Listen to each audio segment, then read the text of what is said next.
Ah, la haine, un vaste sujet étudié en long, en large et en travers par les plus grands experts en sciences sociales de notre monde. Et évidemment, novembre n'aura pas échappé à son lot de haine. Tout a commencé au début du mois avec l'élection de Donald Trump qui aura une nouvelle fois construit sa campagne dans la détestation d'autrui, sous l'influence d'Elon Musk et son réseau social Twitter. Mais une haine qui a aussi pris une autre forme depuis la mi-novembre, beaucoup plus créative et immersive, depuis la scène musicale à Paris où est reconstituée une représentation théâtrale et musicale du film éponyme qui lança la carrière des Kassovitz, Cassel et consorts il y a 30 ans de cela.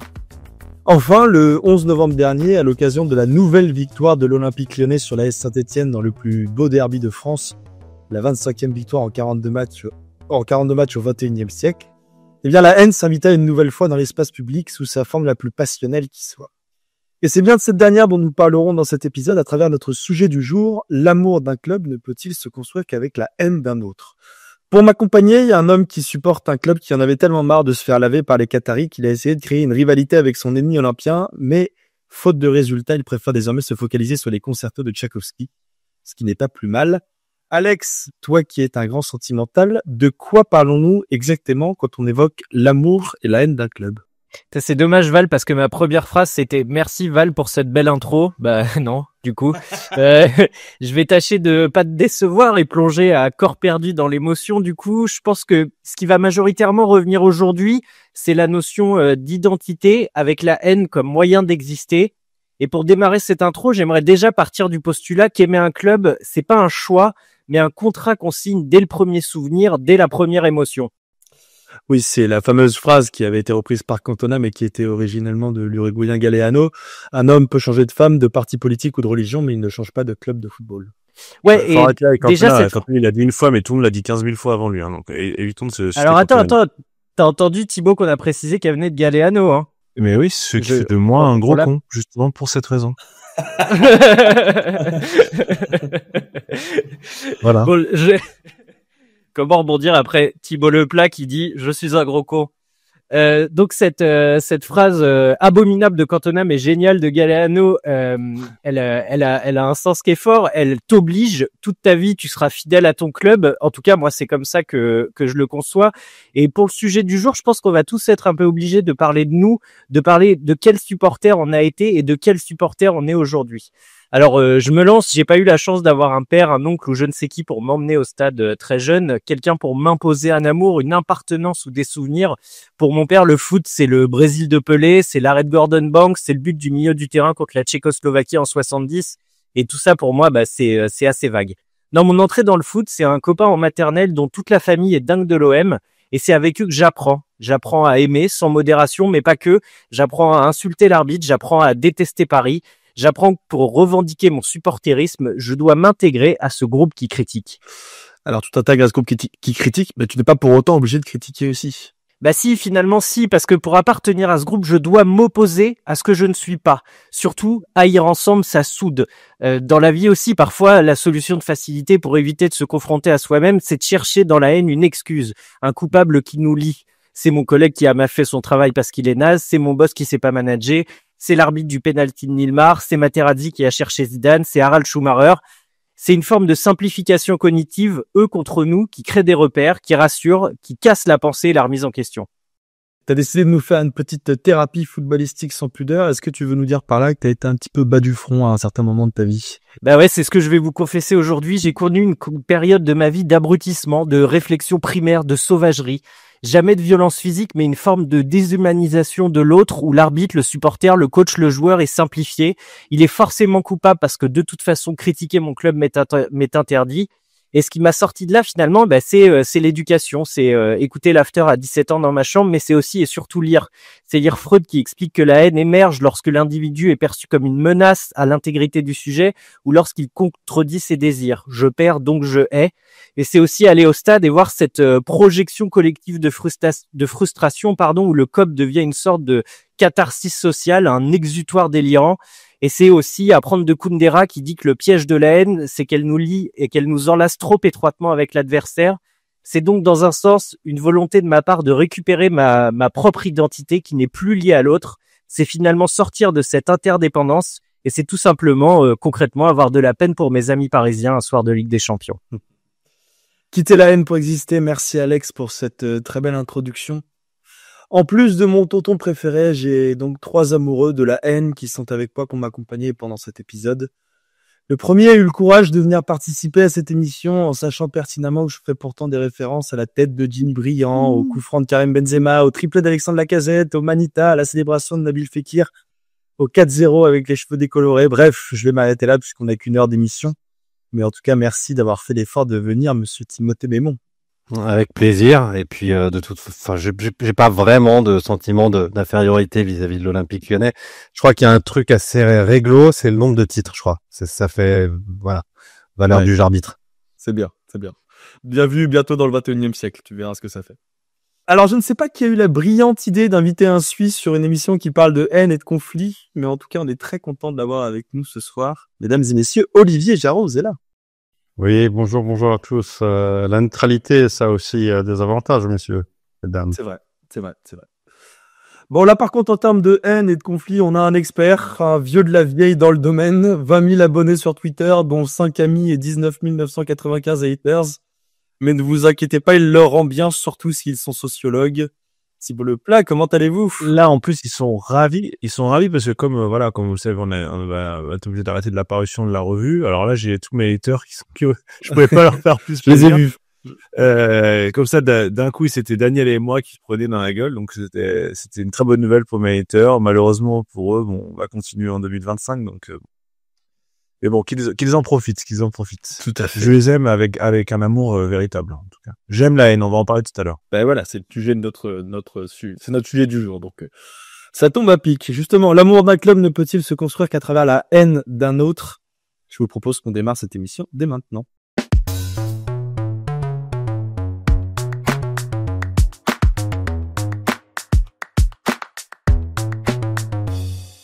Alors pour commencer, on va donner la parole à celui qui peut-être a le plus de haine pour un autre club autour de cette assemblée.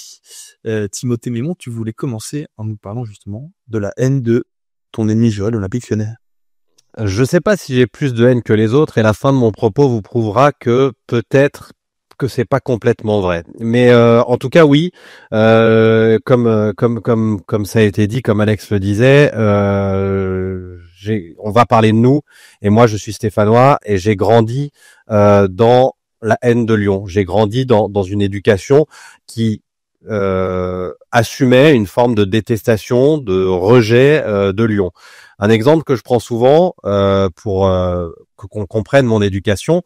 Mon père était avocat, c'était pas un soulographe de comptoir, c'était quelqu'un de brillant, d'intègre, mais qui un jour, surprenant ma sœur revenant d'être allée faire du shopping à Lyon, lui a passé un savon mémorable à table devant ses 4 frères Hilar, en lui disant, enfin Hilar pas vraiment parce qu'en fait on n'emmenait pas large, en lui disant écoute ma grande, je te donne de l'argent, c'est pas pour que tu ailles le dépenser à Lyon. Ton argent de poche, si tu veux le dépenser, c'est à Saint-Étienne que ça se passe. On a suffisamment de magasins et c'est pas la peine d'aller dépenser mon argent auprès des Lyonnais. Donc ça résume finalement pas mal de choses et ça résume en fait ce qui va être la suite de mon propos, le fait que la détestation de Lyon est bien plus profonde que le football. Et c'est ce qui fait de ce derby un vrai derby. Parce que oui, j'ai envie de classifier les derbys, de classifier les haines entre les vrais et les faux. Et ça aura un peu de dédain vis-à-vis de bien des rivalités en France et à l'étranger. La haine, d'abord, c'est un sentiment qui est humain. Donc, je vois pas pourquoi on devrait en avoir honte. Je vois pas pourquoi on devrait se sentir bête de détester. C'est pas le plus beau des sentiments, mais simplement il nous arrive tous une fois, plusieurs fois dans une vie. Et haïr quelqu'un, ça n'est pas valider tout acte de violence à son égard. Loin de là. Moi, j'ai fait des derbys avec les supporters en parkage à Gerland. J'ai jamais lancé une canette sur qui que ce soit. J'ai jamais mis mon poing dans la gueule de qui que ce soit. Et loin de moi cette idée. Et pourtant, j'assumais totalement le fait de me sentir en territoire ennemi, de ressentir et de la défiance vis-à-vis du public de l'Olympique Lyonnais. Et puis je pense que finalement on est en train de parler du football et je pense que Thibaut en parlera mieux que moi, du football et d'amour, puisqu'on est en train de parler de l'amour d'un club. L'amour, c'est un sentiment passionnel. Il est donc toujours très proche de tous les autres sentiments passionnels. L'amitié n'est pas un sentiment passionnel et il provoque rarement de véritables désastres humains.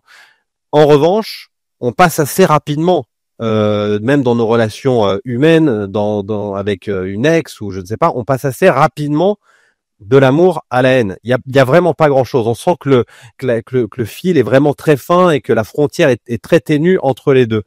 Donc, moi, je suis pas choqué et je pense que oui, il y a aucun problème à détester, il y a aucun problème à haïr, à condition de rester dans le cadre qu'impose notre société et dans un cadre qui me semble indispensable au bon fonctionnement de notre société. Je parlais tout à l'heure des vrais derbys, des faux derbys, des vraies rivalités, des fausses rivalités, des vraies haines et des fausses haines. Les vrais derbys, pour moi, sont ceux qui vont chercher leur histoire bien au-delà du football, parfois pour des raisons bien antérieures. Lyon-la Bourgeoise, Saint-Étienne-l'Ouvrière, ça date de bien avant le football. La défiance entre ces deux populations, elle existe bien avant le football. Quand vous prenez The Old Firm entre le Celtic de Glasgow et les Rangers, ce sont les protestants contre les catholiques. Si vous décidez d'aller à Casablanca pour le derby entre Raja et Wydad, il y a derrière ça, j'aime bien l'appeler le derby des frères ennemis, un homme qui s'appelait le Père Gégo, qui a été très important dans la fondation du Wydad, puis qui finalement a été poussé vers l'extérieur alors qu'il avait structuré intégralement le Wydad pour en faire un des plus grands clubs d'Afrique du Nord. Il s'est fait jeter dehors, il a décidé de fonder le Raja. Donc c'est les deux enfants de cet homme, le Père Gégo, qui aujourd'hui se tirent la bourre. Et ce sont des vraies rivalités. Et ce qui se passe, c'est que ce vertige, ce frisson que provoquent les vrais derbys, l'envie pour un supporter rennais, lillois, strasbourgeois de se dire oh, ça a l'air quand même vachement bien d'être de Liverpool contre Manchester United, ça a l'air d'être quand même vachement grisant d'être de Lyon contre Saint-Étienne ou d'être du Betis contre le Séville FC. Et ben du coup, ces gens-là s'inventent des derbys, ce que j'appellerais les faux derbys, mais ça n'enlève rien à leurs sentiments. C'est juste que ils ont créé quelque chose de factice à partir du football, alors que les vrais derbys sont quelque chose qui viennent de choses pour moi antérieures à l'histoire de deux populations et qui ne se sont finalement qu'exacerbées par le foot.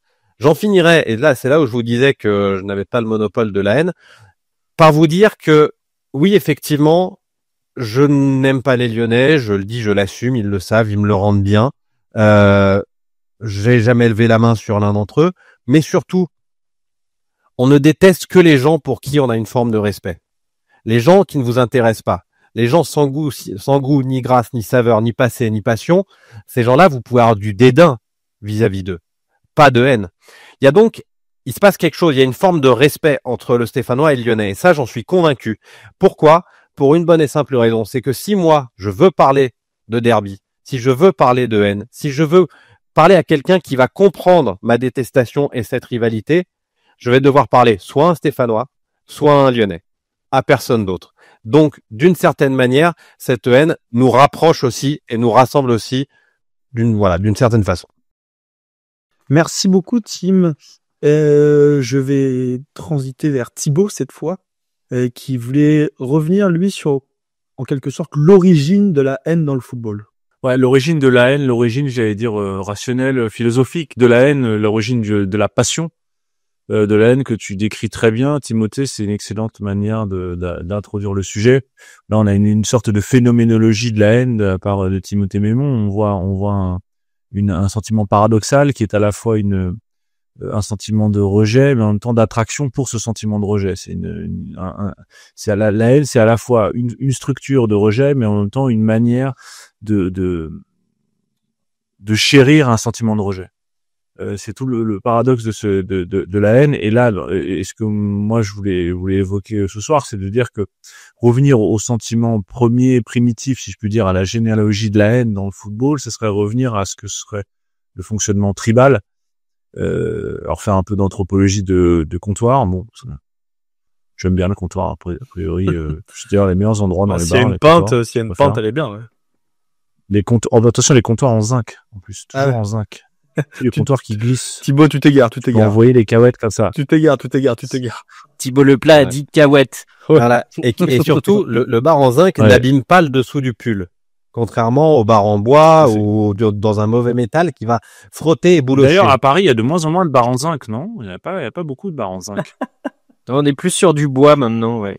Thibaut, c'est... Oui, c'est ça. Il y a un truc chalet suisse où il y a un délire chalet suisse ou dacha russe, quoi. Un truc un peu, un tropisme un peu Sylvain Tesson. Bon, Ouais, enfin, on va créer le compte Twitter, les digressions du Comex. digression. Par contre, on dira bien Digression, oui, digression. c'est vrai, digression. En plus, tu m'as déjà repris là-dessus, c'est vrai. C'est une erreur fréquente en première. Ouais, ouais, c'est vrai. Alors, Il est chaud. Allez, reprends Chaud, le fait. alors, attends, tu sais, parce que maintenant, je suis influenceur maintenant, tu sais, je suis un influenceur, je J'ai fais des vu ça, vidéos j'ai et vu tout. ça. Donc tu clashes. Attends, c'est voilà, c'est ma nouvelle vie d'influenceur. Donc, la haine, les tribus. Qu'est-ce que c'est qu'une tribu? Une tribu, c'est un groupe social fondé, dont l'appartenance est fondée soit sur la parenté, soit sur des valeurs prédéfinies. Pourquoi le football ressemble à ça? Parce que il y a quand même l'idée de se retrouver autour d'une certaine idée, enfin autour d'une certaine croyance, et que dans le fonctionnement tribal, le paradoxe, c'est que la violence inhérente à tous les groupes sociaux, on voit bien qu'elle est présente dans tous les domaines. Je dis pas que tu l'expliques très bien, hein, Timothée. Il y a la violence par intention, et la violence en acte, ce sont quand même deux choses différentes. La haine est une forme de violence, mais une violence du sentiment. Elle prend pas forcément elle mène pas forcément à l'acte violent. Mais donc la haine, la violence, dans un cadre social, est omniprésente. Alors lisez Hobbes, lisez la sociologie, lisez, regardez le fonctionnement du capitalisme, regardez le fonctionnement, le rapport aux autres, le rapport à autrui, le rapport à l'inconnu. La violence est quelque chose d'omniprésent. Elle est pas forcément, elle se manifeste pas nécessairement de manière par les voies de fait, mais elle est présente même dans les rapports sociaux. Donc la particularité de la tribu, c'est que cette violence-là, avec le sentiment de l'appartenance, elle essaie de la faire disparaître. Et cette violence-là, au lieu d'être tournée vers les membres du groupe, elle est tournée vers l'extérieur. Le principe de la tribu, c'est précisément l'idée qu'on va extérioriser la haine, à l'extérieur, on va extérioriser la haine vers un autre groupe, pour ne pas avoir des individus qui s'entretuent précisément au nom des liens de parenté ou des liens tribaux. Donc dans le football, pourquoi on retrouve ça? On retrouve évidemment ce fonctionnement-là où la sociabilité de l'individu, l'idée que l'homme soit un loup pour l'homme, l'idée qu'il y a une violence inhérente à l'existence individuelle est transfigurée à travers le groupe. Problème, comme ce sont des phénomènes dynamiques, si on veut décrire de manière très précise, les sentiments sont des phénomènes dynamiques, les sentiments ne disparaissent pas, ils prennent une autre forme, et donc ils prennent la forme de la violence à l'égard de l'extérieur. Et donc là, l'ennemi devient fondamental. Il est très important d'avoir un ennemi parce que c'est, alors ce que René Girard appelle le mécanisme du bouc émissaire, mais c'est très important d'avoir un ennemi parce que cet ennemi permet de catalyser la haine et donc de structurer le groupe. Donc de désigner un ennemi, c'est très important pour l'équilibre social du groupe qu'il désigne. Il a donc une fonction de régulateur de la violence. Le groupe, l'adversaire, alors chez René Girard, c'est le bouc émissaire, mais là, dans le cas du football, on peut considérer que le groupe adverse fait office de bouc émissaire dans le sens où il est chargé de tous les maux internes du groupe. C'est sa fonction primitive dans la mythologie juive. Le bouc émissaire, celui qui est chargé de tous les péchés qu'on envoie dans la forêt, qu'on envoie se perdre pour partir avec tous les péchés du groupe. Là, dans le cas du football, c'est l'adversaire qui est chargé de tout le mot, de charger toutes les tares. Parfois imaginaire, Tim, tu le dis très bien, parfois il précède l'existence du football, parfois il lui succède, ça c'est un sujet dont on pourrait discuter. En tous les cas, l'adversaire est l'ennemi, et je fais bien cette distinction entre adversaire et ennemi, c'est que le paradoxe de la haine, c'est que c'est un ennemi qui est nécessaire. Pourquoi un ennemi nécessaire? Parce que à l'instant même où il disparaît, le groupe lui-même disparaît.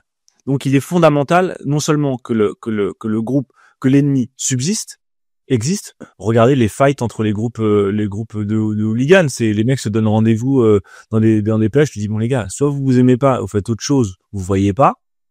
Ok, vous allez en vacances, je sais pas, à Nuremberg ou à Berlin ou en Pologne. Soit alors, si vous vous retrouvez, faites autre chose que vous tapez dessus. Ah ben non, justement, c'est pour ça que c'est presque un sport, le fight dans les groupes hooligans, c'est que la haine est nécessaire, elle est savamment entretenue pour pouvoir ensuite établir une forme de dialogue. Et donc, cette haine qui devient nécessaire rend vivant l'adversaire. Et donc, ce qui est paradoxal dans le mouvement de la haine, c'est qu'il est en 3 mouvements, en fait. Le premier, qui est l'existence du groupe qui se solidarise. Le deuxième, la désignation d'un adversaire. Et le troisième, qui est l'entretien de cette haine, parce que entretenir cette haine vis-à-vis de l'adversaire, c'est aussi entretenir le groupe. Timothée en a fait un portrait absolument parfait de la haine stéphanoise à l'égard des Lyonnais. La question est de savoir si cette haine précède le groupe ou lui succède. On a tendance à penser que plus la haine est ancienne, plus elle est légitime. C'est précisément ce que dit Timothée. Une haine récente est une haine factice. Or, la haine, ça serait intéressant de discuter ce que c'est qu'une vraie haine et une haine factice. Je suis assez intéressé sur ce sujet-là. Je termine juste, Valentin, là-dessus, de dire la vraie haine et la haine factice. Qu'est-ce que c'est? En fait, c'est différents degrés de la rivalité. Ce qu'on appelle un derby, ce qu'on appelle une rivalité, qu'est-ce que c'est si ce n'est de la haine euphémisée, c'est-à-dire de la haine en un peu moins fort, mais de la haine qui subsiste toujours. Toute la question, évidemment, l'a dit Timothée très bien, et ce sera la réponse, moi, à la question qu'on s'est posée ce soir. Oui, je pense que la haine est incontournable. Par contre, la violence, elle peut être évitée. Et tout l'enjeu de la civilisation, précisément du processus de civilisation, je renvoie à Norbert Elias, notamment, tout le processus de civilisation consiste précisément en cette euphémisation de la violence, en cette euphémisation de la haine, c'est-à-dire en cette manière de créer de la politesse, créer des mœurs, créer des normes, créer des lois pour domestiquer cette haine, pour la transformer en quelque chose d'autre. Ça a donné le football, par exemple. Ça aurait pu donner un autre sport. Ça a donné la galanterie. Ça a donné la politesse. Ça a donné les arts. Ça a donné tout un tas d'inventions humaines, culturelles. Ça a donné la culture qui permettent de domestiquer la sauvagerie primitive et la sauvagerie tribale. Parfait. Merci beaucoup, Thibaut. Pour tous ceux qui sont toujours accoudés au comptoir en zinc, précisons tout de même que lorsque Thibaut évoque René Girard, il ne parle pas de l'ancien entraîneur de Montpellier. C'est très important de le préciser pour ceux qui nous écoutent, parce que c'est vrai. Je voyais Alex paniquer depuis tout à l'heure en disant putain, il a dit tant de choses intéressantes, René Girard. Bref. Ce qui est intéressant, c'est que dans ce que dit Thibaut, il y a pas mal de choses en rapport avec la victimisation, qui est aussi un discours très bien maîtrisé par René Girard. Oui, c'est vrai, c'est pas possible. Excellent. La victimisation, c'est le sujet que j'ai pas abordé, mais effectivement, dans le troisième moment, qui est l'entretien de la haine, en fait, la haine est entretenue par la victimisation et donc la légitime défense. Et donc, l'agresseur est toujours en légitime défense. C'est le propre de Poutine, Hitler, et aussi parfois de certains groupes. C'est vrai, tout à fait. Troisième intervenant de notre première partie, je vais donner la parole à Olivier qui m'a confié que pour préparer cette émission, il s'était replongé dans ses cours d'étudiants pour parler un petit peu d'identité. Oui, ça fait plaisir de revoir toute l'équipe du COMEX. Alors, c'est un sujet qui est super intéressant, d'autant plus que ça parle de concepts qui fâchent énormément en France, en tout cas, les concepts d'identité, etc. On n'a pas cette polarisation, en tout cas, en Suisse. Mais comme disait notre cher ami Nathalie Karpov, aux échecs, beaucoup de gens jouent, mais peu comprennent. Au football, peu de gens jouent, mais tout le monde comprend. Et les sociologues qui ont l'habitude d'analyser ces mutations de comportement n'analysent le football que sous l'angle de l'individu et de sport de masse, comme une sorte d'infantilisation des masses en précipitant dans une sorte d'investissement régressif. Mais la mondialisation, le matérialisme, dans un monde individualiste, et pourtant du pacifisme dans ce monde résolument violent qui bouleverse l'identité des individus, qui semble être de plus en plus menacé, volatile. L'identité se construit et s'affirme à travers différents volets de la vie quotidienne, etc., etc. Franchement, c'est saoulant comme sorte de texte. Moi, je pense que, franchement, c'est une question comme assez paresseuse que le COMEX pose ce soir. Moi, j'ai pas beaucoup de temps pour me préparer. C'est assez pseudo-philosophique et je trouve assez la question très superficielle si on réfléchit sérieusement. Et là, je vais sur mon point. Franchement, je pense pas que si vous demandiez à un grand nombre de fans de football, même des ultras, une proportion significative dirait qu'ils sont principalement fans contre plutôt que pour. Et le football, en tant que sport, nécessite deux équipes. Ça, on est d'accord. Jouant un match, Donc, il est évident qu'il y aura 2 équipes en compétition. Et comme de nombreuses équipes ont une longue histoire et que dans les premières phases, en fait, du développement du football, le transport était encore un problème majeur, il est logique qu'en fait, les rivalités anciennes soient entre les clubs locaux. Et c'est ce que disait tout à l'heure Tim, les haines du passé. Mais peut-on dire, en fait, que votre amour pour un type de nourriture repose uniquement sur la haine d'un autre aliment? Est-ce qu'on peut dire que votre amour pour une marque de voiture repose uniquement sur une haine d'une autre marque? Peut-on dire que votre amour pour une personne repose uniquement sur la haine d'une autre? Tout cela, franchement, je pense que c'est absurde. Non, vous trouvez pas? Au final, le football est un jeu à somme nulle à un moment donné. Dans chaque match, il doit y avoir un gagnant et un perdant, sauf si l'on compte la possibilité des matchs nuls, dans les 2 sens du terme, bien sûr. Mais ce n'est pas certainement un jeu à somme nulle si on regarde dans son évolution. Vous ne gagnerez pas en tant que supporter de l'équipe A si l'équipe B cesse d'exister, en fait. Et je trouve que tout ce discours sur la haine, la rivalité et la logique tribale est un peu simplet, une pseudo-sociologie paresseuse, où des gens, et on a même entendu parler des gens par le passé que finalement, un match de football, c'est une sorte de liturgie. On assimile que ce qui se passe dans les tribunes, un service religieux. Mais moi, je pense, en tout cas, j'espère que vous serez d'accord, de dire qu'il s'agit d'une comparaison, encore une fois, assez simpliste, qui est basée uniquement sur des similitudes externes qui sont même pas si réelles si on les analyse correctement. Et finalement, en fin de compte, le football tel qu'on le connaît aujourd'hui découle des matchs de football folkloriques qui comportaient également leur lot de violence et de l'un de l'autre. Mais à mon avis, en fait, ces événements étaient bien plus importants comme point de contact communautaire, d'occasion de se réunir et de s'engager dans une activité commune, et peut-être même de résoudre des tensions et des rivalités plutôt que de les créer. Et de retour d'une réunion, j'étais dans l'avion, j'ai trouvé un article sur le rituel Tinku dans les Andes. Donc ça c'est le sujet du soir. En fait, les gens se rassemblent et se battent en public. Mais ce n'est pas parce qu'ils se détestent, mais pour surmonter en fait des tensions, les libérer et en fait créer quelque chose de bon, pas forcément de mauvais. Et je pense qu'il existe, enfin, il y a énormément de preuves anecdotiques qui suggèrent qu'on peut percevoir ces rivalités amères sur des siècles, mais qui sont en réalité un produit des dernières décennies. Et c'est une évolution de notre société qui est devenue antagoniste, fondée sur la colère et l'indignation. Et je sais que par le passé, quand j'avais travaillé à l'époque à Édimbourg, et on m'avait raconté qu'avant les années 1960, il n'y avait pas de séparation en fait dans les stades. Et finalement, quand par exemple Hearts jouait contre Hibs, les supporters bougeaient d'un terrain à l'autre à la mi-temps pour se retrouver derrière les buts de leur équipe. Et finalement, ils étaient également très très au courant que les gens avaient un abonnement pour les 2 équipes en fait, car ils allaient voir en fait Hearts à domicile une semaine, puis les Hibernians la semaine suivante. Et quand Hearts par exemple jouait à l'extérieur. Donc je pense que en fait cet élément de hooliganisme, des rivalités, la violence, c'est pas toujours quelque chose qui a en fait existé. Et à mon avis, c'est mon point, ce n'est pas quelque chose qui est inévitable, cette haine. Eh bien, merci beaucoup d'avoir déconstruit tout notre épisode, Olivier. Ça fera une torse de débat. C'est le Suisse qui est le plus agressif. Hein, ouais, c'est vrai. Je me lâche le cheveu. On est en Suisse, mais en fin de journée. On est en Suisse en fond de petit Suisse. Exactement. C'est bien, ça fera un sujet de débat pour notre deuxième partie. Et comme cet épisode est placé sous le signe de l'émotion, je vous propose qu'on prenne une petite respiration pour se remettre des nôtres.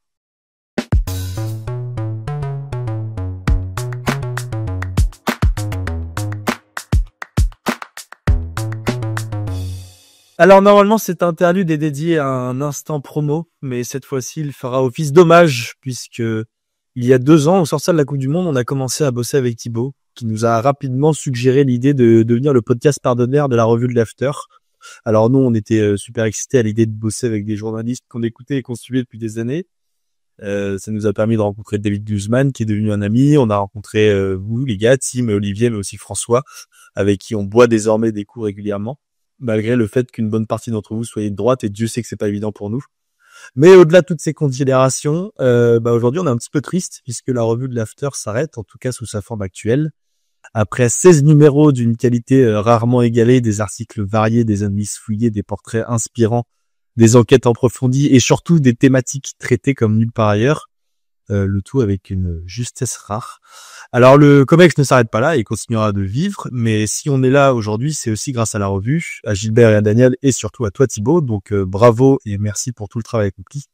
Et comme l'a dit David, j'espère que ce ne sera pas un point final à la revue, mais bien une virgule.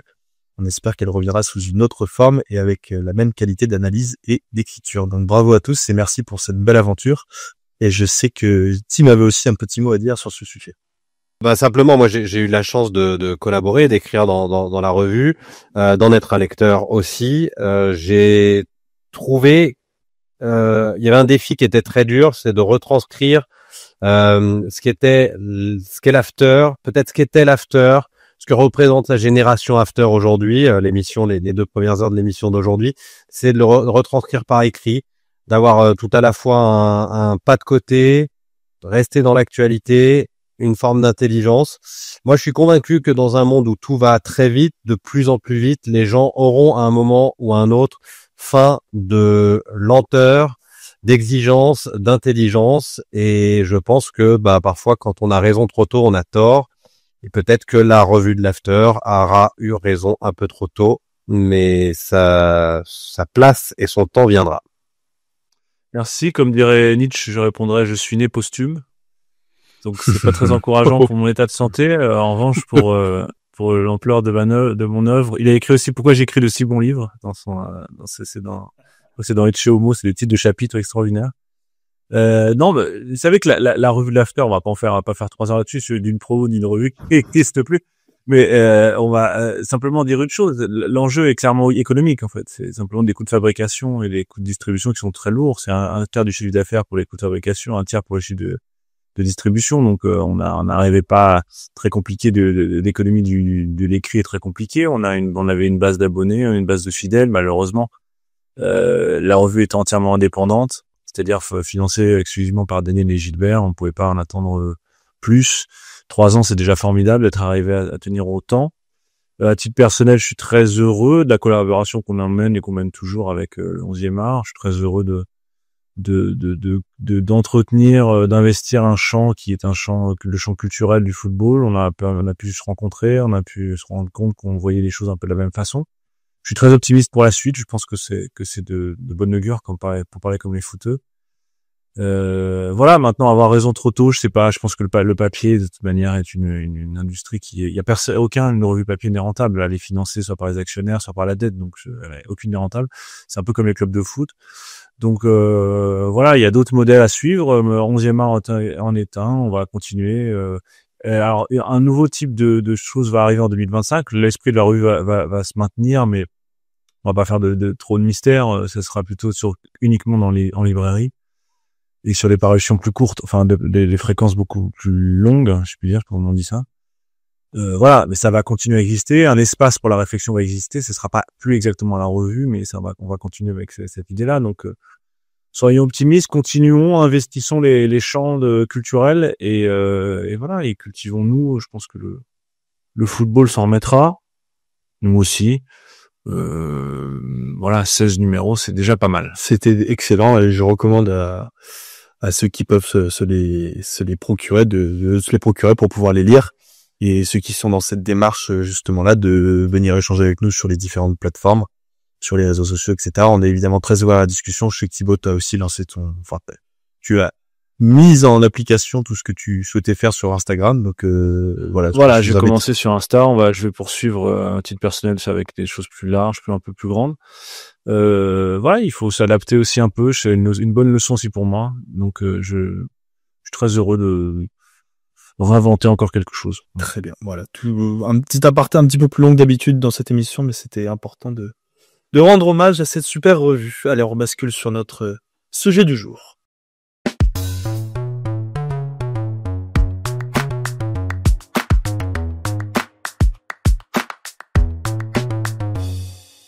Alex, je te donne la parole directement pour que tu puisses nous récapituler un petit peu tout ce qui a été dit dans cette première partie. Ouais, c'était comme d'habitude très intéressant. Timothée a expliqué que c'est une éducation qui lui a fait assumer une détestation, que la détestation entre Lyon et Saint-Étienne et dans les derbies originels est bien plus profonde que le football.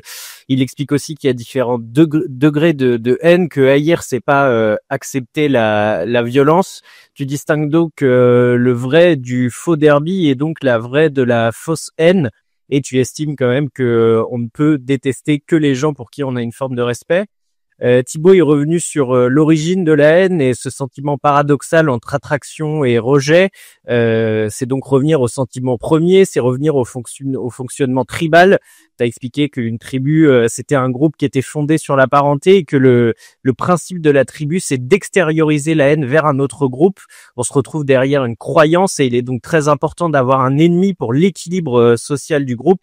Le paradoxe, c'est donc que l'ennemi est nécessaire et que tu dis que la haine se construit en 3 temps, l'existence du groupe, la désignation de l'adversaire et l'entretien de la haine.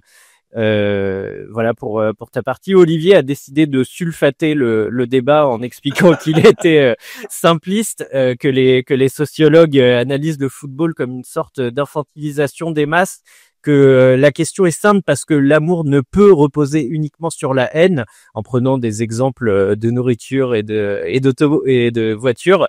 Tu dis aussi qu'on peut pas gagner en tant que supporter si l'autre sujet cesse d'exister et que même si on remonte dans le temps, la violence des matchs folkloriques qui préexistaient au foot sont pour toi davantage des moments de rassemblement que de haine les uns envers l'autre.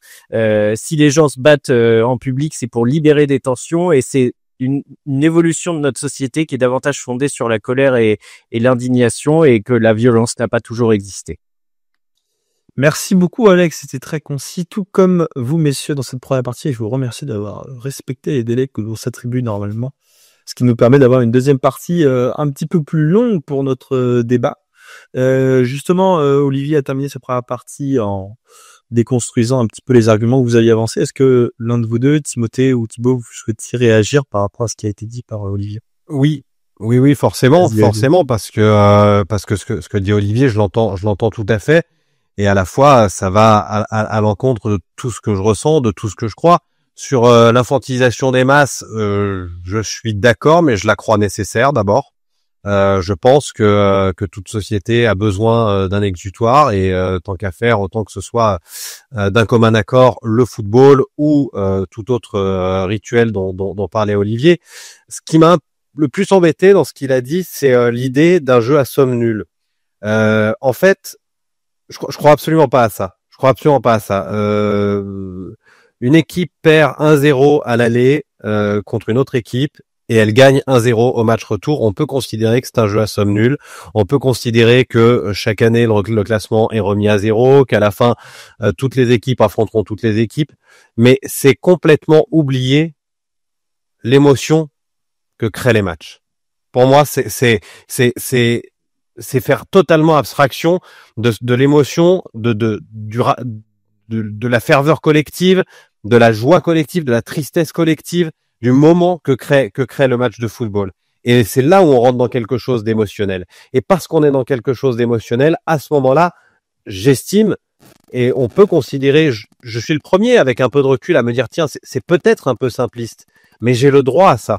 J'ai le droit à ce sentiment d'amour, et puisque j'ai le droit au sentiment d'amour, j'ai le droit au sentiment de haine. Pour toutes les raisons que j'ai expliquées, j'ai grandi dans une certaine forme d'éducation qui fait que je n'ai jamais passé le cap de la violence, Dieu merci, mais où on m'a aussi dit que à 60 kilomètres, c'était des gens, c'est les Lyonnais et qu'on les aimait pas spécialement. Ce qui ne m'empêchera évidemment pas de faire dans ma vie des cas particuliers. Je suis pas quelqu'un de têtu, de bête, de borné. Simplement, l'idée de me dire que quand je suis sur un match de foot, il y a pas que le score, il y a pas que ce qui se passe sur le terrain. Il y a ce qui se crée en tribune. Il y a l'émotion, et cette émotion, j'ai le droit de la vivre pleinement. J'ai le droit de la vivre sans me mettre de bordure, sans me dire j'ai le droit d'aimer jusqu'à un certain point, et j'ai pas le droit de détester jusqu'à un certain point.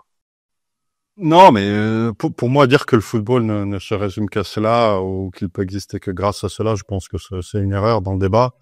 Donc voilà. Après l'émotionnel ne doit pas forcément n'est pas une dérivative du négatif. Donc c'était ça surtout mon point. C'est-à-dire qu'on n'aime pas quelque chose parce qu'on doit détester quelque chose d'autre. Je pense pas que ça fonctionne par antagonisme. Après, Alors, je te rejoins. je peux poser une question sur la forme de question. Est-ce que vous pensez que c'est possible d'avoir une attitude désintéressée à l'égard d'un match? C'est-à-dire ce qu'on appelle le spectateur neutre. Est-ce que c'est possible? Est-ce que c'est pas toujours un peu suspect? Personnellement, je pense qu'on a toujours un sentiment soit d'appartenance. Alors après, c'est là où quand je parlais avec Valentin tout à l'heure, je lui ai dit que, en tout cas, dans un des philosophes, un des écrivains très connus ici en Suisse, c'est Denis de Rougemont, qui a été un des précurseurs d'un fédéralisme nouveau. Il faut pas oublier que la Suisse, en tant que construction étatique, est elle-même un fédéralisme. Donc, on a différentes langues, différentes religions, et pourtant ça fonctionne. Mais c'est parce que ça fonctionne toujours en opposition. Donc, il disait qu'il est de Genève parce que nous ne sommes pas de Zurich. Nous sommes de Suisse parce que nous ne sommes pas de France. Et nous sommes européens parce que nous ne sommes pas d'Amérique. Et finalement, cette construction d'identité, elle se fait quelque part aussi par antagonisme. Mais ça ne veut pas dire que c'est toujours négatif. Et dans un match de football, je pense que ce qui est vraiment fascinant, c'est aussi s'il n'y a pas cette appartenance que je peux décrire juste avant, à la fin, moi personnellement, quand je regarde un match, je suis toujours pour quelqu'un. C'est souvent comment on dit en français, les underdogs. Mais finalement, même une petite équipe. Alors après, ça me fait sourire que tu vois, en Angleterre, il y a eu beaucoup de gens qui ont été les supporters de Leicester en disant que c'était les challengers. Alors que voilà, ils ont un budget à l'époque, quand ils ont gagné l'année où ils ont gagné un budget de 140 millions de pounds. Donc voilà, c'est là où ça fait un peu sourire. Après, il y a quand même un truc qu'il faut souligner, c'est que tu l'as comment dire, écarté d'un revers de main, Olivier, l'idée que la haine était souvent à l'égard du prochain, c'est-à-dire celui qui est proche, en considérant que simplement pour des raisons historiques, les difficultés de transport expliquaient qu'on n'aime pas le voisin. Bon, là, pour la preuve que non, parce que le transport existe, on peut aller où on veut et on continue à détester le voisin, comme ça par Saint-Étienne et Lyon. Donc c'est, à mon avis, il y a quelque chose qui est peut-être plus proche de la construction identitaire que tu décris très bien, que décrit bien Denis de Rougemont. C'est l'idée d'une dialectique, mais d'une dialectique qui s'opère pas d'une façon anodine, c'est une dialectique qui s'opère à l'égard de celui qui me ressemble. La haine de l'autre, c'est la haine de soi. C'est ce que Freud pourrait appeler le narcissisme des petites différences. C'est l'idée que il y a une petite différence de clocher, de gastronomie, de camembert ou d'autres, ou peut-être même de couleur de cheveux, ça suffit pour déclencher la guerre de Troie, si je puis dire, ou une mythologie individuelle. Je dis pas que ça n'a pas de valeur, je dis simplement que, à mon sens, la haine ne fonctionne que parce qu'il y a du semblable. Et que c'est sur ce fondement de l'identité, A égale A, qu'on essaie absolument de se distinguer en disant non, A égale B, on n'est pas exactement pareil, on n'est pas pareil. La preuve, on se déteste. Les gens de Saint-Étienne ne détestent pas les gens de Clermont-Ferrand, quoi. C'est pas beaucoup plus loin, c'est peut-être un peu plus loin, où les Parisiens ne détestent pas vraiment les Lyonnais. Enfin, par contre, dans les villes de derby, Betis, Séville, malgré ce que tu peux dire, Betis, Séville, il y a une haine assez profonde. Atlético Real, c'est pareil. À Londres aussi, Tottenham, Arsenal. Vous avez des rivalités qui sont des rivalités entre voisins. Et c'est précisément très important la notion de voisinage dans cette affaire-là, parce que le voisin, c'est celui qui me ressemble en réalité, et que plus il me ressemble, plus je le déteste.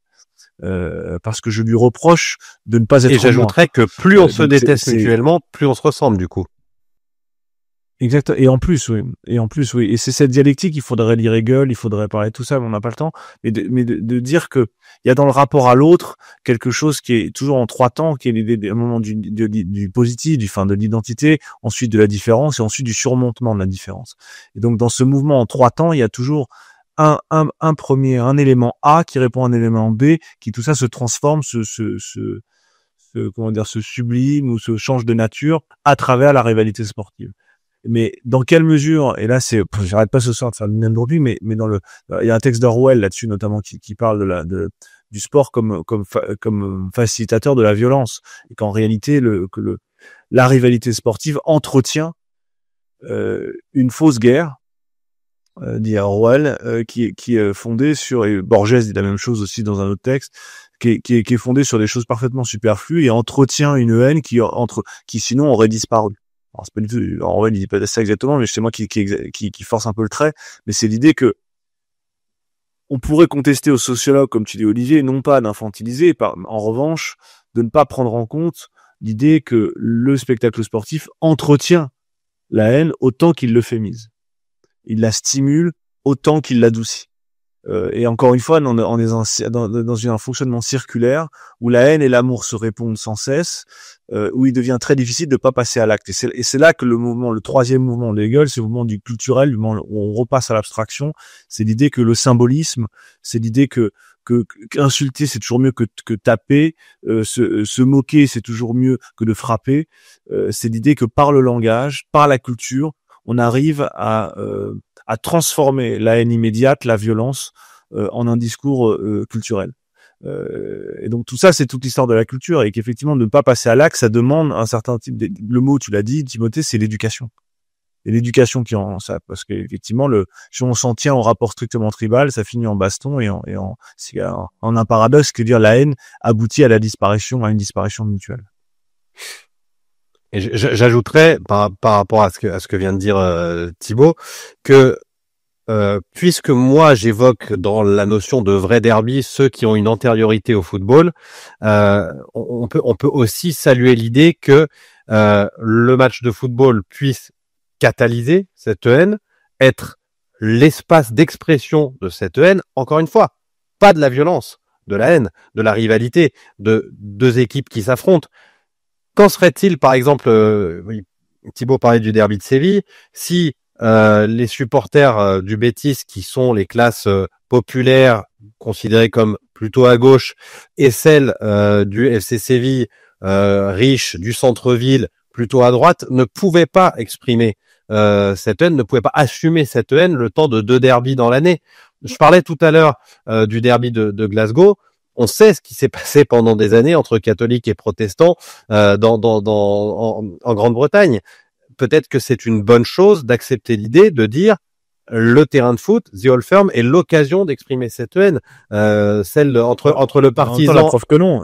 entre le partisan et l'étoile rouge. Ça ne règle pas tout, mais ce qu'on peut dire, c'est que ça crée un espace d'expression. Moi, je pense que c'est la limite. Je pense que c'est la limite de l'ethnologie, c'est la limite de la théorie de Norbert Elias, c'est-à-dire qu'elle fonctionne dans un sens, mais elle fonctionne pas dans l'autre sens. C'est-à-dire que est-ce que les Lyonnais et les Stéphanois continueraient autant à se détester s'il n'y avait pas le foot?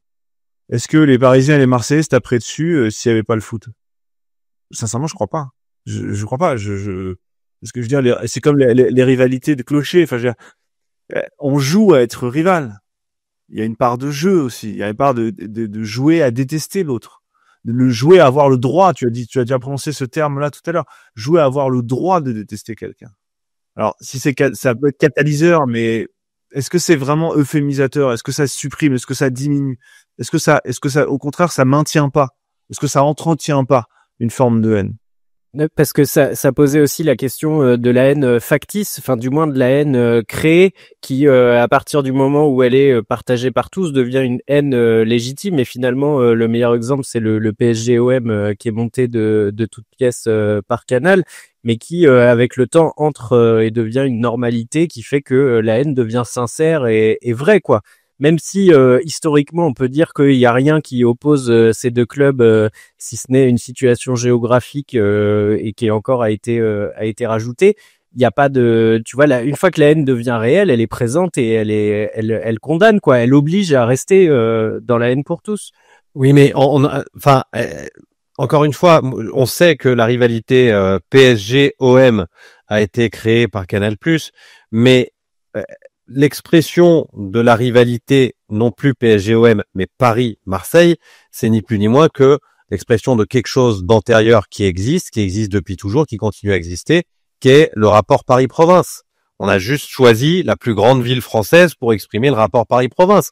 Si vous prenez, je sais pas, un Stéphanois, un Lillois, il y a toujours un complexe d'infériorité, quelque chose vis-à-vis de la capitale, mais c'est valable en France, c'est valable ailleurs. On n'est pas plus bête que les autres, mais simplement là, il y a aussi quelque chose qui existe, qui est plus profond. Est-ce que les Stéphanois et les Lyonnais continueraient à se détester, en tout cas, est-ce qu'ils l'exprimeraient, cette détestation, si le foot n'était plus là? Probablement pas. Comme auparavant, comme avant le football, ces deux villes ne s'appréciaient pas sans avoir d'espace d'expression pour le faire. Mais est-ce que c'est problématique? Encore une fois, à condition de rester dans les limites qui sont celles de la non-violence, est-ce que c'est problématique de l'exprimer dans un stade, de s'autoriser à exprimer ce ressentiment 2 fois par an? Ben moi, j'en suis pas sûr.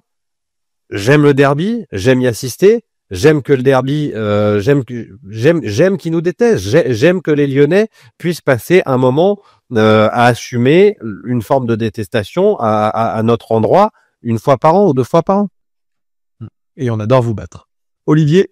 Non, ce que je voulais dire, c'était par rapport au fait que historiquement, en fait, quand par rapport au point que j'ai fait, c'est que historiquement, en fait, une équipe qui a été nouvellement formée, elle commence à jouer généralement contre d'autres équipes locales. Surtout au XIXe siècle, quand le football a commencé à se codifier, à se structurer. Donc en fait, c'était ça mon point de départ, c'est qu'il est un peu logique que ces rivalités les plus anciennes soient locales. Et comme les clubs de football ont en fait une longue durée de vie, la plupart sont centenaires, ils ont eu tendance à accumuler ces rivalités au fil du temps, ce qui nous donne aujourd'hui l'impression que le football repose sur celle-ci en fait. Oui, non, mais je comprends bien. Il y a évidemment une explication géographique, une explication historique, mais elle suffit pas en fait. Je trouve qu'elle est pas convaincante pour expliquer le folklore de la haine, si je puis dire, l'aspect culturel de la haine. Et c'est pas que un problème géographique. Et en plus, si c'est un problème géographique, c'est aussi un problème moral, qui est de dire ce que j'ai dit tout à l'heure, c'est la haine de soi. C'est l'idée que je déteste le voisin. C'est celui-là que je déteste le plus. On déteste jamais autant quelqu'un que son propre voisin, parce qu'on a la même adresse, on vit au même endroit, on connaît tout de lui, il connaît tout de lui, mais on lui a jamais parlé quasiment. On le déteste quand il nous fait du bruit. Celui qui habite dans une autre ville qu'on connaît pas, pourquoi on le détesterait? Ça n'a aucun sens. On déteste celui qui est presque comme nous. Non, mais ça, c'est détestable. C'est la haine fraternelle quasiment. À vrai dire, en fait, j'ai beaucoup regardé la situation en Suède et quelque part, ces phénomènes-là sont relativement récents en fait. C'est pour ça qu'aujourd'hui on a cet effet d'optique d'avoir l'impression que les ultras etc sont violents. Mais après le cas fascinant des Torcidas créé en fait le premier mouvement ultra créé en Europe, les Torcidas à Zadar et puis suivi par Split. À l'origine, c'était pas des mouvements qui étaient voués à être violents. Ils ne sont venus peut-être un peu plus tard. En plus, il y a eu l'effondrement de la Yougoslavie, etc. Ça n'a pas aidé. Mais c'est là où je trouve que en fait, l'antériorité, en fait, c'est pour ça que c'est fascinant de regarder l'histoire du football, parce que, franchement, je m'attendais pas en Écosse quand les gens me disaient, écoutez, on avait à l'époque 2 abonnements, mon grand-père avait l'abonnement des deux équipes. Je sais pas si c'était possible et envisageable de penser ça il y a 100 ans, entre guillemets, à Saint-Étienne-Lyon, mais ça serait pas à exclure dans d'autres périphéries. La Suède est devenue très violente. Zurich est devenu très violent, footballistiquement parlant. Il y a 30 ans, impossible de penser qu'il y aura une violence aussi forte en Suisse. Il y a une radicalité spécifique aussi liée au mouvement ultra. C'est-à-dire que ça, c'est un mouvement qui s'ajoute, en fait, à ça. Moi, je mettais dans le concept de haine la rivalité également. La rivalité étant une haine diffuse, tu vois. C'est une haine avec moins d'intensité. Il y a une différence de degré. Pas une différence de nature, mais une différence de degré. Mais effectivement, je suis d'accord avec toi sur la nuance. Je pense que tu as raison sur le fait que l'entretien de la haine, parce que j'ai le troisième mouvement de la haine et la commercialisation de la haine est un phénomène assez récent, effectivement. Après, Tim, c'est un débat, hein, donc j'essaie d'appuyer là où. Non, mais je sais. C'est très intéressant. Mais là, Olivier, par exemple, t'as souvent utilisé le terme de violence. Voilà, la violence, je la condamne. Alors, on peut considérer que détester quelqu'un, c'est une forme de violence intellectuelle, mais quand on déteste quelqu'un, c'est avant tout une violence qu'on s'impose à soi-même. Hein. C'est plutôt plus qu'à l'autre. Parce que moi, je vais pas voir les gens dans la rue quand je vais à Lyon pour un match. Je vais pas les voir en leur disant je vous déteste. Non, c'est quelque chose que je m'impose.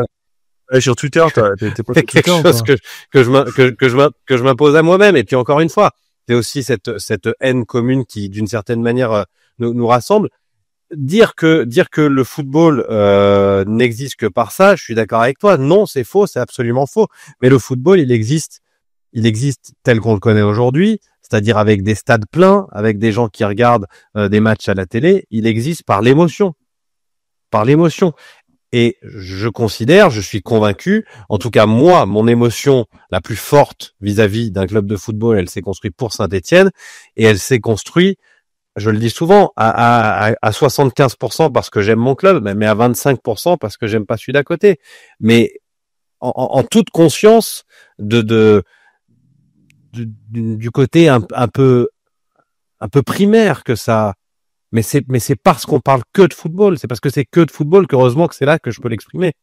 Ce côté primaire. Heureusement que je l'exprime pas quand sur des sujets religieux, politiques, parce que là c'est problématique. Le football, c'est pas grave en fait. Donc heureusement que c'est là qu'on peut exprimer certains aspects un peu moins brillants de si tant est qu'encore une fois, j'ai défendu l'idée que la haine n'était pas nécessairement un sentiment dont il fallait avoir honte, mais voilà, des sentiments un peu moins nobles. Mais en fait, votre haine finalement, telle que vous la décrivez, j'ai l'impression que vous ne l'exprimez pas. Tu vois, Tim, quand je t'écoute, j'ai l'impression que célébrer avec peut-être une émotion intérieure très forte, ça va être ça l'expression de ta haine. Mais pour moi, l'expression de la haine, elle est forcément violente en fait, ou du moins à minima dans l'insulte. Mais non, elle est pas nécessairement dans l'insulte. L'expression de ma haine, c'est quand Saint-Étienne a joué le vendredi, et attendre le match de Lyon pour savoir si si Saint-Étienne a gagné, si le week-end sera parfait parce que Lyon a perdu. Mais je vais pas aller sur Twitter justement dire à tous les supporters lyonnais bien fait et je te mets le nez dans le caca. Non, c'est juste que moi ça nourrit quelque chose en plus, quelque chose encore une fois d'assez primaire dont j'ai conscience, mais que je ne renie pas.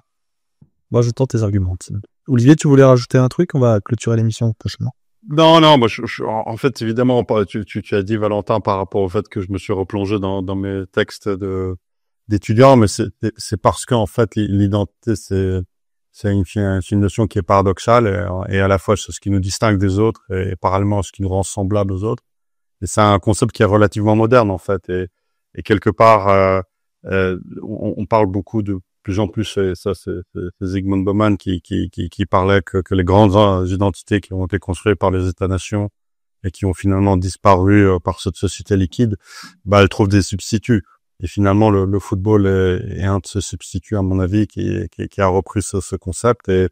Mais en fin de compte, l'identité chez les constitutifs de soi, elle se construit et se reconstruit continuellement en fait dans l'altérité.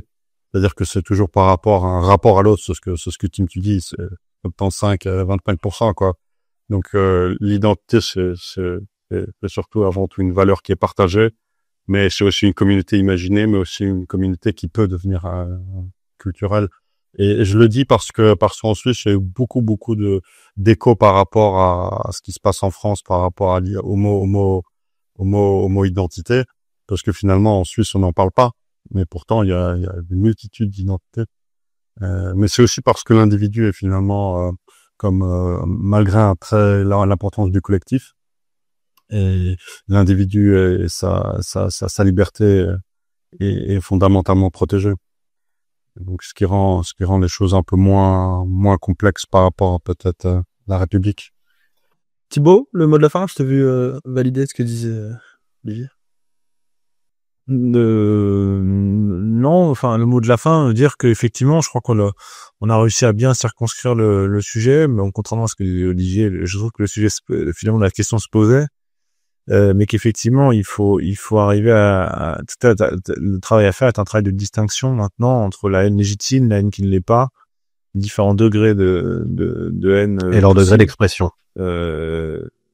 Et donc voilà, il y avait juste, je vous laisse une définition de Spinoza, de la haine, bon, ça vaut ce que ça vaut, mais ça permet de conclure au moins par la définition. Normalement, en philo, on fait l'inverse, c'est les sociologues qui finissent par définir, nous on commence par ça. Thibaut le sociologue. C'est une idée que la haine est la tristesse qu'accompagne l'idée d'une cause extérieure. c'est une définition de Spinoza dans l'éthique, c'est l'idée que la tristesse au sens de Spinoza, c'est-à-dire une diminution de la puissance d'agir, c'est l'idée qu'on est empêché par quelque chose d'extérieur. Quelque chose d'extérieur nous empêche d'atteindre un nouveau degré de perfection. Je pense que Timothée, peut-être ça lui parle, ce genre de choses. Ça veut dire quoi en langage stéphanois? Ça veut dire que l'OL vous empêche d'atteindre un nouveau degré de perfection. C'est pas mal. Il s'y met. J'aime bien quand tu prends le relais comme ça. Avec l'occlusion est superbe en tout cas. Merci beaucoup messieurs pour ce nouvel épisode du Comex qui était très enrichissant. J'avoue, je me suis tué, je vous ai écouté, c'était passionnant. Ce qui n'empêche pas nos auditeurs en tout cas d'aller poser des petits likes et des petits pouces et des commentaires sur les différentes plateformes d'écoute, YouTube, Spotify, etc. N'hésitez pas à partager aussi cet épisode sur les différents réseaux sociaux qu'on a. Et puis n'hésitez pas à venir interagir avec nous si vous avez des questions, si vous souhaitez que Thibaut, Olivier, Timothée ou autres membres du Comex vous répondent sur des questions en lien avec ce sujet-là. On est évidemment tous disponibles sur les réseaux sociaux Et proposer des thèmes aussi. Proposer des, si vous oui, voulez, proposer des thèmes. Traite. Carrément. C'est vrai que on a déjà fait pas mal d'émissions et je pense que la question de l'identité est un sujet intéressant qu'il faudra qu'on traite. Là, c'est un sujet qu'on traitera très prochainement, mais oui, n'hésitez pas en effet à proposer des thèmes d'émission et si vous le pouvez aussi à nous soutenir. On a une cagnotte sur Hello Assou parce qu'on est une association, on a le droit de recevoir des dons, donc si vous pouvez le faire, n'hésitez pas à le faire, c'est évidemment très important pour que ce média continue à vivre. Les amis, merci à tous et à très bientôt pour une nouvelle émission sur 11e art.